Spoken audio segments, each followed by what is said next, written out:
Shalom, selamat pagi untuk semua. Bapak Ibu Saudara yang terkasih, mari kita awali aktivitas kita pada hari ini.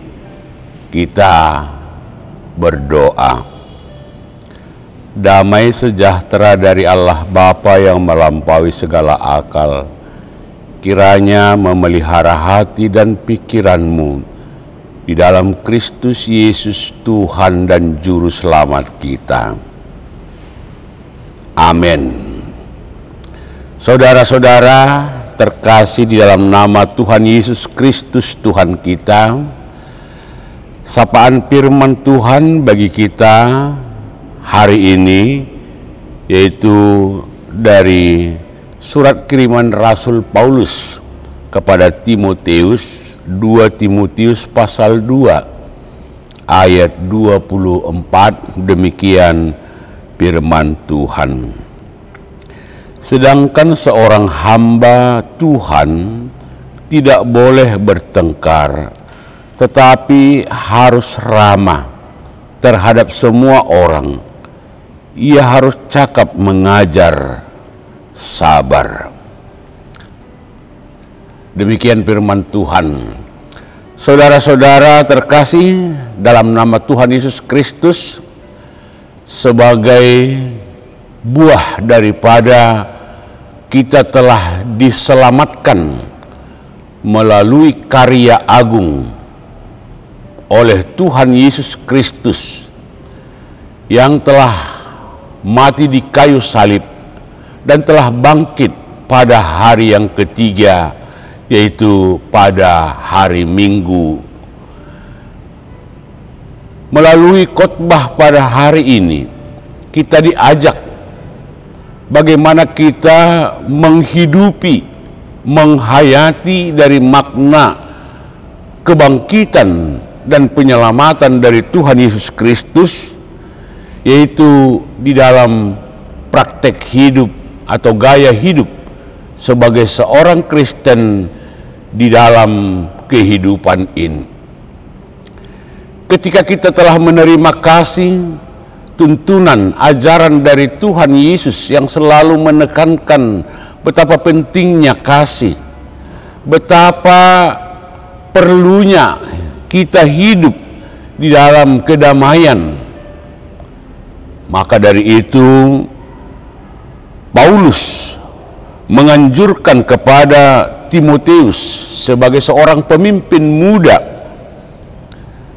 yang juga sebagai anak rohani bagi Paulus, agar dalam kehidupan ini Timotius boleh menghidupi gaya hidup yang berkenan di hati Tuhan. Apakah itu? Yaitu hidup di dalam kasih. Dan bagaimana di dalam persekutuan, bagaimana di dalam bersahabat, bagaimana berteman. Itulah yang diterangkan oleh Paulus kepada Timotius, agar dalam perjalanan hidup ini, bagaimana di dalam setiap persekutuan, di dalam setiap pertemanan itu kita menjaga dan melestarikan hubungan yang harmonis dengan menjauhkan diri dari pertengkaran-pertengkaran. Pertengkaran datang ketika ada perbedaan pendapat. Pertengkaran ada ketika kita ego mempertahankan prinsip-prinsip secara pribadi. Tidak salah saudara-saudara jika kita memiliki prinsip hidup. Tetapi apakah hanya melalui pertengkaran kita boleh menyampaikan apa yang menjadi kerinduan, apa yang menjadi harapan kita di dalam kehidupan ini? Apakah harus dilakukan melalui pertengkaran untuk menyelesaikan satu masalah? Tentu tidak.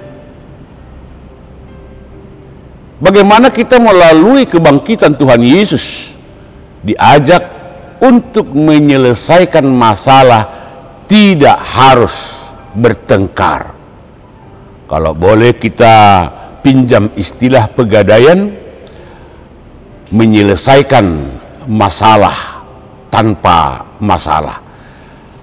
Inilah yang mau kita pelihara, dan inilah yang mau kita terapkan dalam kehidupan ini. Wajar bagi setiap manusia ada perbedaan pendapat, silang pendapat, dan lain sebagainya. Tetapi mari kita tunjukkan kedewasaan di dalam perbedaan itu, sehingga boleh membangun persekutuan yang indah dan tidak terjadi pengkotak-kotakan.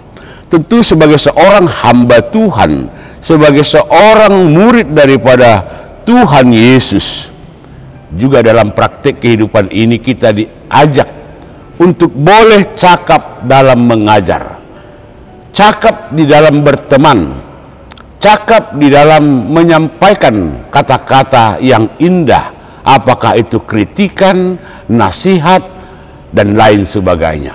Dengan kecakapan kita bersahabat, dengan kecakapan kita memakai media sosial di dalam penyampaian aspirasi, di dalam penyampaian kritikan, kiranya boleh membangun, menyadarkan orang-orang lain agar juga mereka boleh hidup di dalam kasih dan kedamaian.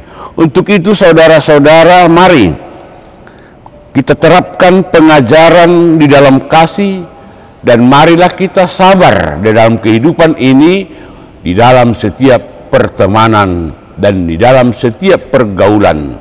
Kesabaran sebagai jawaban untuk mempererat persekutuan kita di dalam Kristus. Sabarlah di dalam setiap persoalan kehidupan. Sabarlah untuk menantikan berkat dari Tuhan. Amin, kita berdoa. Segala puji dan syukur kehadirat-Mu Tuhan kami panjatkan, yang telah memberkati kami, yang telah menjagai kami di dalam malam yang gelap, hingga Engkau membangunkan kami pada pagi hari ini. Tuhan, sebelum kami melakukan aktivitas kami, dimanapun kami bekerja berkarya, kami telah terlebih dahulu dikenyangkan, dikuatkan oleh firman-Mu. Firman-Mu itulah menjadi kekuatan bagi kami. Firman-Mu itulah menjadi suluh bagi kami dalam melakukan aktivitas kami sehari-harinya. Engkau memberkati setiap kami di dalam rumah tangga kami, di dalam pekerjaan kami, di dalam segala rencana-rencana kami. Biarlah Engkau mewujudkan itu yang menjadi sukacita bagi kami. Hamba-Mu ini berdoa bagi setiap umat-Mu, biarlah kiranya anak-anak bertumbuh di dalam kasih Kristus. Dan bagi anak-anak kami yang sedang studi, dari TK hingga perguruan tinggi, Tuhanlah yang memberkati, menjagai mereka di dalam aktivitasnya sebagai pelajar atau mahasiswa. Kami yakin dan percaya berkat pertolongan Tuhan, mereka boleh menerima didikan dari guru-gurunya, sehingga mereka menjadi anak yang baik, anak yang pintar. Juga kami berdoa, jikalau ada saudara-saudara kami yang dalam keadaan sakit, Tuhan pulihkan, sembuhkan sakit penyakit mereka. Jika ada yang terbeban, ada problema kehidupannya, Tuhan tolong mereka. Biarlah Engkau kiranya bersama dengan saudara kami itu, dan keluarkan mereka dari beban persoalannya, agar mereka juga boleh menerima sukacita, sebagaimana kami telah menerima sukacita dan berkat Tuhan. Terpuji Engkau Allah Bapa kekal selamanya, di dalam Kristus Yesus, Tuhan dan Juru Selamat kami yang hidup. Amin.